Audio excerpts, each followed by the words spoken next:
guys, I'm Stephen Noland, and this is Just the Tip.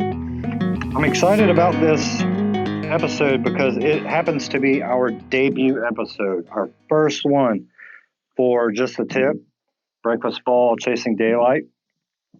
And I'm super glad to have you guys here. So, how this works is in the comment section below, all you have to do is leave a comment on a problem that you may be having in your golf life, and there's no question too small or too big. So I'm just going to dispel that right now. Anything you can think of, I'll try to help you with. If you want to go back and look at our introduction video, then you'll get a better idea of where I come from and why we're doing this. So it's basically just to help the average golfer be better at golf and enjoy the game more, really. Okay, so we got a submission via YouTube in the comment section from Garrett, and Garrett is having trouble, apparently, getting rotation with his lower body or hips through the impact zone. And I would like to show Garrett how I go about that. Everything that's going to be taught here on this channel is from years and years and years, 35 years of playing, competing, and just being around the game. So if I could, like I said, if I resonate with you and I can help, awesome. If not, I understand. But anyway, so Mr. Garrett, there are a couple of reasons why one would not be getting adequate rotation in the lower body via the hips, legs, whatever, in the impact zone. And I mean, that can range from your occupation.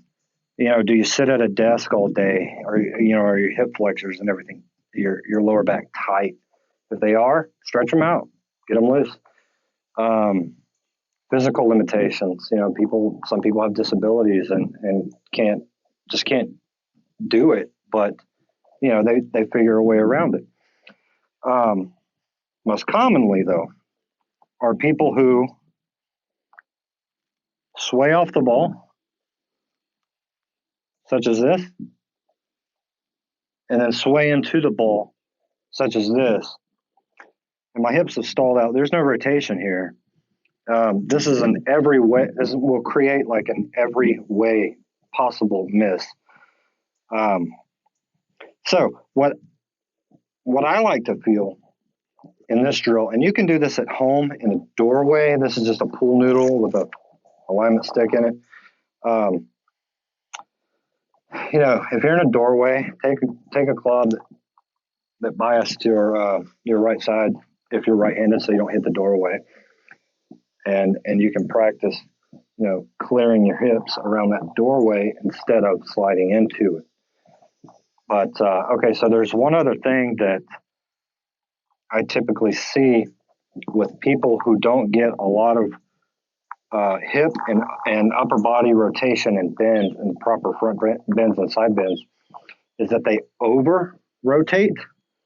They over rotate, over depthen here, whatever the case may be. And then they just can't time it back to proper at impact. And the most important part of the golf swing is the impact zone. I don't care how you get there. If you can get there repeatedly, do it. I.e. Jim Furyk. That's very unorthodox, but he's extremely accurate. So, but if you're submitting this question, I'm assuming you're not Jim Furyk, and it is not repeatable. So, what I like to feel in the swing, get up there, ball. Sorry if there's any wind noise. It's pretty windy out here today. So I'll take the club back, get the proper amount of depth in my right hip on the backswing. And then my first move down is going to be, I'm gonna try to feel the pressure shift into the ball of my left foot. Now this is another reason people slide and get lateral, is they push off the right foot. Okay? I don't see any benefit in that. And that becomes a timing issue as well. So what I want to do is fall on the ball of my left foot, my lead foot, or your right foot if you're left-handed. And that sets the club up to be shallowed automatically. All right? And then what I'm going to do from there, and granted, I don't hit the ball like this. It's a sequence. This has to be kind of more or less a feeling rather than do this, do that, then do this, do that. Because the swing is 1 second. Once the club is here, half that second is gone. So you have from here to here for the rest of that second, that half second. Very difficult to do if you're cattywampus on your sequencing. Okay, so moving on.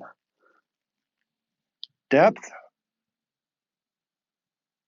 toe. I'm not pushing, I'm falling on this toe. And then I'm transferring my weight to my left heel, or transferring my pressure to my left heel in rotation. Okay? So I clear the pool noodle very easily if done properly.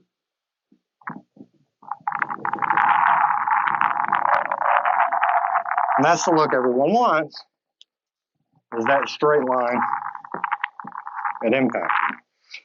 So let's try to hit one here. See how this goes. And hopefully this will give you some insight on what to do.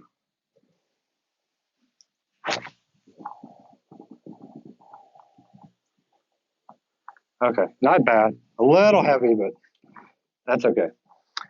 So, you know what? I'm not satisfied with that. Now, if I'm not satisfied, I'm not leaving the range. Even though the range is closed today, I don't care. But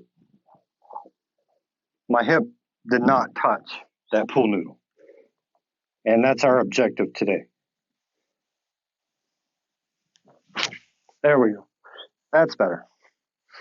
Much better. So once you sequence all these things, like I'm showing you, I mean, this game becomes a lot easier and a lot more enjoyable. So, pardon me. If you guys found this helpful at all, please, by all means, consider smashing that like button. Give us a subscribe. Join the Breakfast Ball family. We'd love to have you. And these videos come out every Tuesday per your request. This is 100% not monetary. I don't get paid. No one gets paid. This is just for the love of the game and to help you get better. If possible, we'll do that. All right. I'm Steven. This is just a tip. We'll see you later.